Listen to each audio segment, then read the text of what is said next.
Murakaza neza ku Isumo TV, aho abashaka gutera imbere mu bumenyi bahurira. Niba utarakora subscribe, urimo gucikwa. Bakunzi bacu muraho. Uyu munsi tugiye kurebera hamwe ibintu 10 by'ingenzi bituma abakire bazinduka.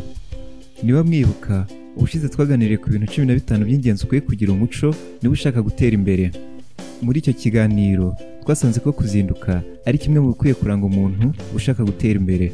Nkuko kugira imyitwarire myiza ari amahitamo y'umuntu, no kuzinduka ni ihame ku muntu ushaka gutera imbere, kandi byiza akabigira ubuzima busanzwe akajya abikora buri munsi.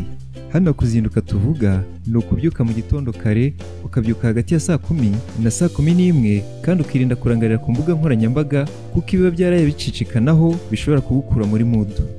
Abantu bateye imbere iyo bazindutse bibanda gusa ku kibafasha gutangira akazi bafite ubushake n'imbaraga. Ese kuki bakunda kuzinduka? Ese kuzinduka hari uruhare bigira mu iterambere ryabo?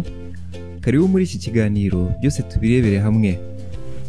Icyambere gituma abateye imbere bazinduka ni ukwigomwa ibitotsi no kwimenyereza kwiyobora.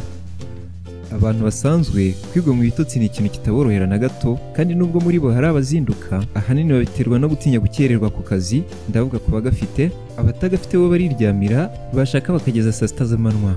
Mu gihe abateye imbere cyangwa se bashaka gutera imbere, nubwo baba badafite akazi, kuzinduka usanga babigira umuco, bagashaka ikibahuza kandi kibungura. Niba ushaka gutera imbere, gerageza witoze kwigomwa ibitotsi, ahubwo ujye uzinduka maze ushake icyo ukora cyakubyarira inyungu. Impamvu ya kabiri abateye imbere bazinduka ni ukongera amasaha y'akazi. Abantu basanzwe baba bifuza ko amasaha y'akazi yagabanuka, bakagatangira batinze, bakanagasoza kare kugira ngo babone umwanya uhagije wo kuruhuka. Mu gihe abakire cyangwa se abantu bateye imbere baba bifuza ko ahubwo amasaha y'akazi yakiyongera, kuko kuri bigiye n'amafaranga. Akaba ariyo mpamvu bazinduka mu rwego rwo kongera amasaha yabo y'akazi.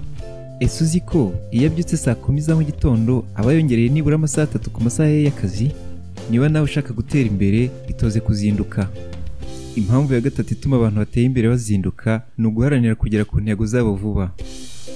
Burya iyo wihaye intego, mu byo usabwa kugira ngo uyigereho, igihe ni ikintu cy'ingenzi. Iyo ugikoresheje nabi, ugera ku ntego zawe utinze cyangwa se ntuzigereho. Wagikoresha neza ukazigeraho vuba. Iki kintu rero abateye imbere bakizi neza kandi baracyubaha. Ntukibaze impamvu batera imbere vuba, kuko bakora igihe kinini kandi bakagikoresha neza. Akaba ariyo mpamvu usanga hari intera nini ndetse n'itandukaniro hagati yabo n'abantu basanzwe ku bijyanye n'iterambere. Impamvu ya kane itera abateye imbere kuzinduka ni uko bituma baguka mu bitekerezo.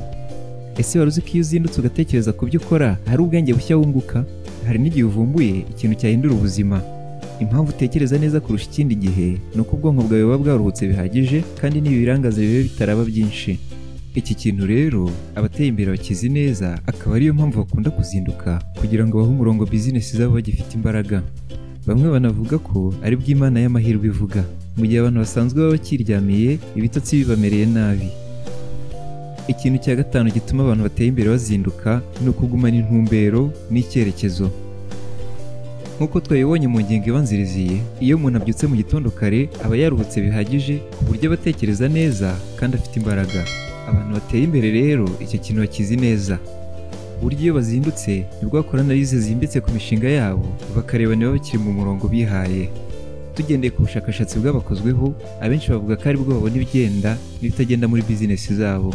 Niyo mpamvu bashyira ibintu byabo ku murongo umunsi ku munsi kugeza bageze ku ntego bihaye. Impamvu ya gatandatu abantu bateye imbere bakunda kuzinduka ni ugutegura akazi kabo kare. Burya si byiza kujya mu kazi utigeze upanga uko kari bukorwe n'ibiri bukenerwe kugira ngo kagende neza.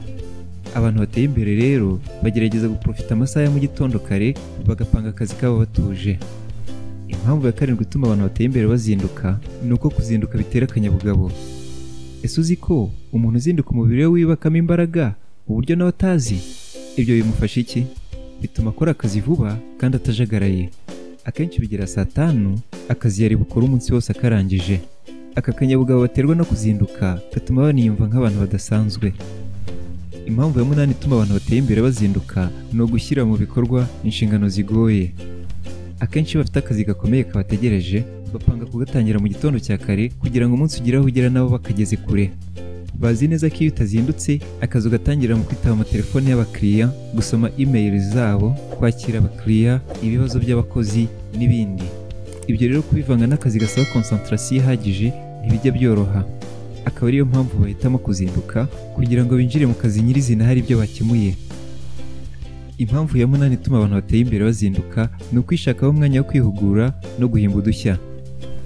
Kugira ngo utere imbere bisaba ko uhangana udushya. Guhanga udushya biva ku bumenyi, ubumenyi bukava ku gusoma ibitabo, gukora imyitozo mishya itandukanye ijyanye n'ibyo ukora no kwihugura mu buryo butandukanye. Abantu bateye imbere rero bakunze guhitamo kubikora mu gitondo kare bagifite imbaraga. Impamvu ya cumi ari nayo ya nyuma ituma abantu bateye imbere bazinduka ni uguhatana. Burya abantu bateye imbere bakunze guhatana na bagenzi babo ku bijyanye n'iterambere, ari muri bizinesi ndetse no mu buzima busanzwe.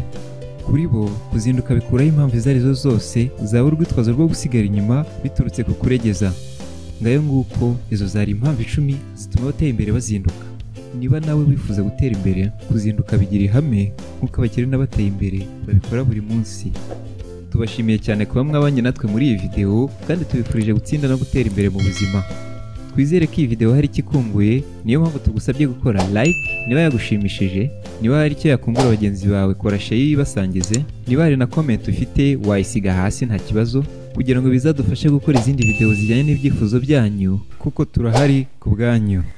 Niba ukunda content nk'izi ngizi zikubaka, kora subscribe kugira ngo video nk'izi zijye zikugeraho mu ba mbere.